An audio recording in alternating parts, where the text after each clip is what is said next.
The ones that were hanging on trying to defend Stephanie White, a lot of you guys threw in the towel last night. Rocky IV style. Throw the towel. Throw the damn towel. Y'all threw it in.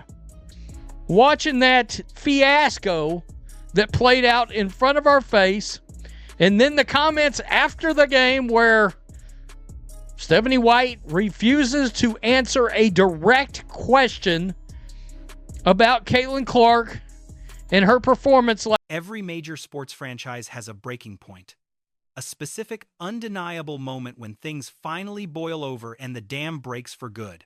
The patience of a loyal, die-hard fan base just vanishes into thin air, leaving the team completely exposed. The organization has to look in the mirror and confront a catastrophic, multi-million-dollar mess of their own making. For the Indiana Fever, that moment is right here. Right now. The honeymoon stage is officially over. The polite applause has vanished. Blind loyalty was replaced by a vocal, organized, and financially devastating movement of resistance. Welcome back. This is WNBA Pro.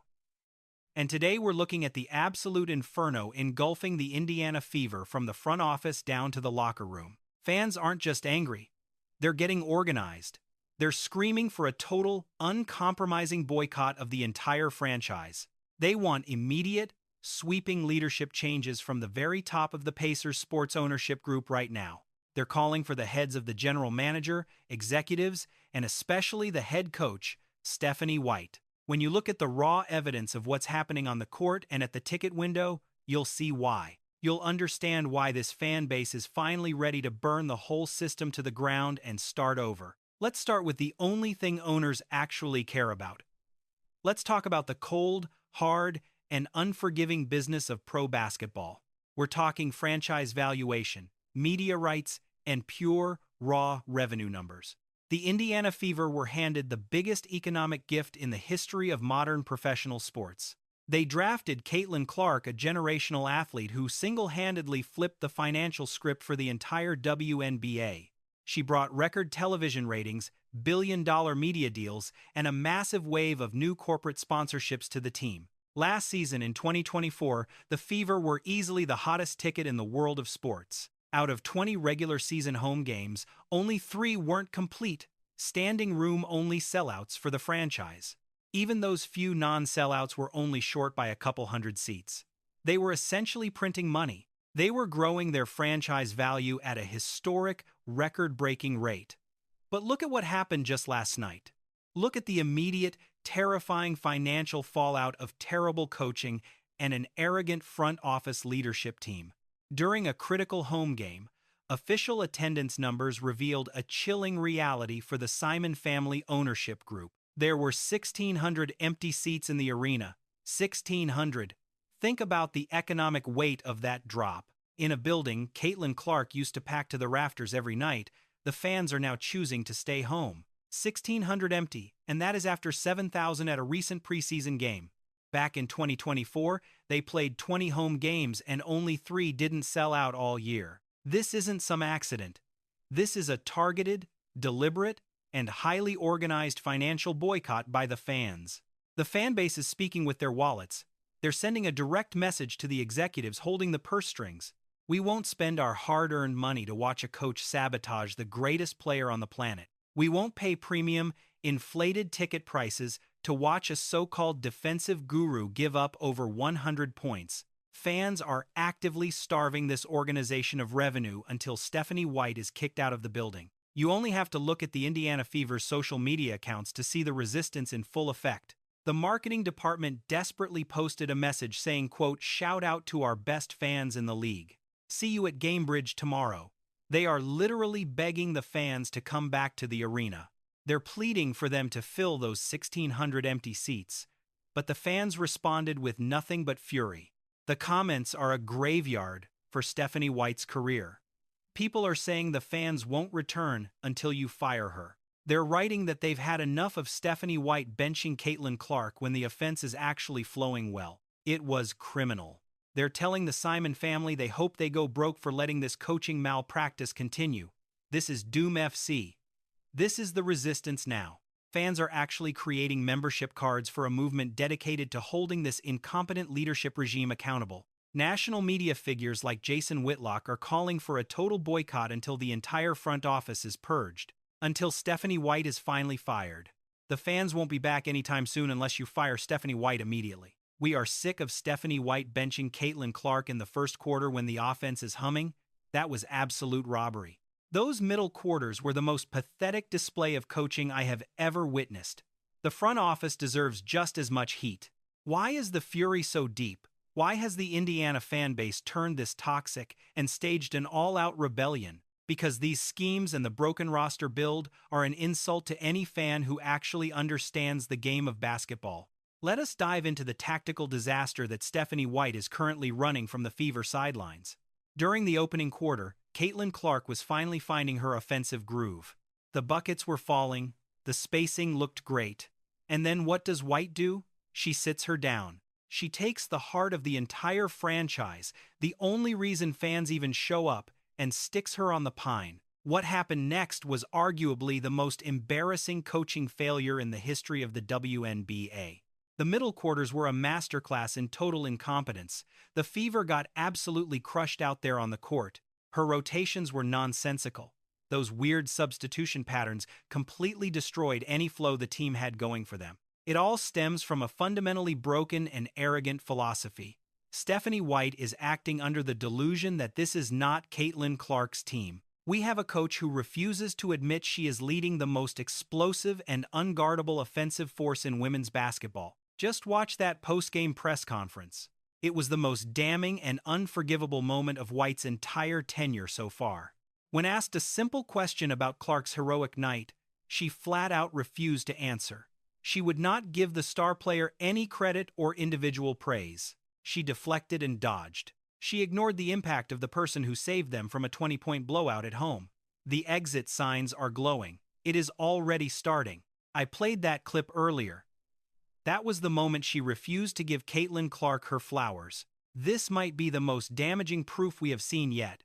I do not think she survives this one. This coach has allowed her own ego and messy locker room politics to completely blind her to the reality of the situation. The anti-Clark agenda is not a theory anymore. It is being broadcast live from the podium, and the double standard is glaring. While Stephanie White holds back praise for Caitlin, she built a system that leans way too hard on Kelsey Mitchell. Honestly, the veteran guard is hurting the team more than helping them. Let's check the analytics. Let's look at the actual raw data on the sheet. Over the last 2 games, Kelsey Mitchell recorded exactly 0 assists and 0 rebounds. In the modern WNBA, if you are starting, logging heavy minutes, going back-to-back games with 0 rebounds and assists is nearly impossible unless you are purposely avoiding the flow of the game. Mitchell is playing selfish, tunnel vision basketball, and the Fever fans have absolutely noticed the trend. During live streams, smart fans were actually accusing Kelsey Mitchell of point shaving. She was missing easy layups and completely ignoring her open teammates on the floor. When your fans start questioning the integrity of a starting guard because her shot selection is so incredibly selfish, your team has a problem. Your locker room culture is officially dead. And who drew up the final prayer shot of the game? Stephanie White drew a play for Mitchell, not the generational shooter who was on fire. She chose the player with 0 assists for the win. This is absolute felony basketball behavior. We cannot put all the blame on the coach. Executives Amber Cox and Kelly Krauskopf have committed absolute roster construction malpractice for the Indiana Fever. They failed to put together a real professional squad. Look at the front court. Check that catastrophic lack of size in the paint. The Fever just let their backup bigs walk away. They refused to pay for rim protection, and now the worst-case scenario has arrived. Aaliyah Boston went down with an injury. We do not know how bad it is, but her absence exposes the total failure of the general manager. Now Aaliyah Boston is sidelined.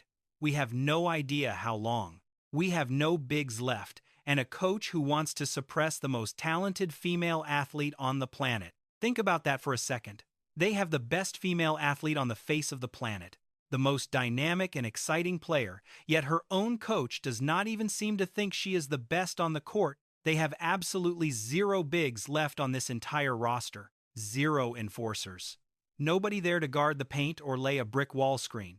Why on earth did they keep Damiris Dantas? Why did they ignore that massive crater in their paint defense when free agency hit? They paired a generational talent like Caitlin Clark with a broken, small, and defensively weak roster, hoping she could fix their front office mistakes through high-volume scoring alone. What makes this so agonizing for Indiana fans is knowing it absolutely did not have to go down like this. The front office had a golden chance to bring in a championship coach who actually knew how to handle this talent. Remember when Sandy Brondello was available? Everyone in basketball knew she was a huge fan of how Caitlin Clark plays. Management could have signed a leader with a winning record. They could have hired an expert in offensive spacing who knows how to unlock a superstar point guard, but Fever leadership just looked away. They skipped a proven champion and handed the keys to Stephanie White instead. They chose internal politics over winning basketball. They skipped Sandy Brondello. They even passed on the legend Cheryl Miller. They ignored brilliant basketball minds for a coach now getting roasted as the Joe Biden of the WNBA because she looks completely lost and overwhelmed on the sidelines. Who actually knows how to lead this team correctly? Think back. Remember the exact moment Sandy Brondello was fired? I made a video saying I would hire her immediately. She absolutely loves Caitlin Clark's game. Loves it. But no, you had the chance. I will say it forever. Stephanie White is the wrong coach for Caitlin Clark.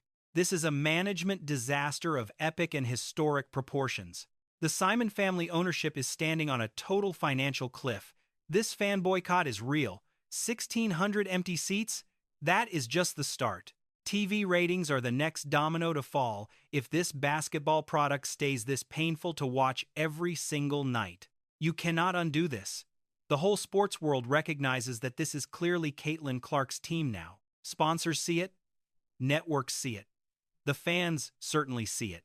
The only people ignoring reality are Stephanie White and the people running the Indiana Fever front office.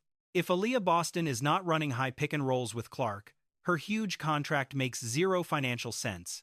If this system does not prioritize open shots for the best shooter in basketball, the coaches are basically stealing from the franchise.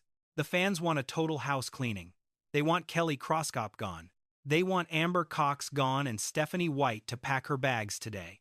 If she wants an ESPN job, let her go. Let her head back to Connecticut if she wants. Just stop her from driving the most valuable WNBA franchise into the dirt. And the fans will not come back until the Indiana leadership proves they care more about winning titles than protecting the fragile egos of the old guard. What do you think about this massive, organized fan boycott? Is it time for the owners to step in, fire Stephanie White, and completely wipe the front office slate clean? And how about those scary reports concerning Kelsey Mitchell's shot selection and her games with 0 assists? Leave your most brutal, honest thoughts in the comments. I promise we read every single one. If you are part of the resistance and want the raw truth about the WNBA business that the media ignores, you know what to do. Hit that subscribe button right now. Ring that bell so you never miss a deep dive documentary. This Indianapolis revolution is starting and the truth will free this team. This is WNBA Pro. We will see you in the very next one.